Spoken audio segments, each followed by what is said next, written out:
Okay, so I know that it's not good to offer, say, a Don't do gift that. card for Don't a do that. 5-star review, but what Yep. about offering a gift card Can't do for a review? Can't do it. Can't do it. Okay. Nope. Yeah, no, Because it's like it's pulling teeth yeah, trying to get reviews. I know it is. Yeah, I agree. And I've actually heard from several top painters in the country that offering like some sort of incentive is actually what most of them do. But you're saying that's not a good thing? I'm saying it's against Google's terms of service.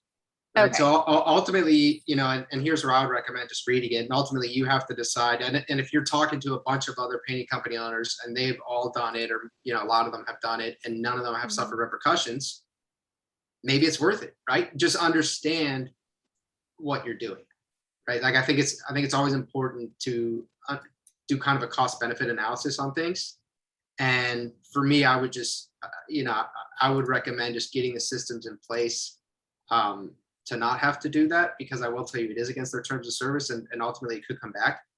The reason that it might not come back is because you kind of have to get reported. Who's really going out of their way to sort of rat on a painting company, to do that, right? Most people aren't gonna do that, but you just open yourself up for a little bit of liability there.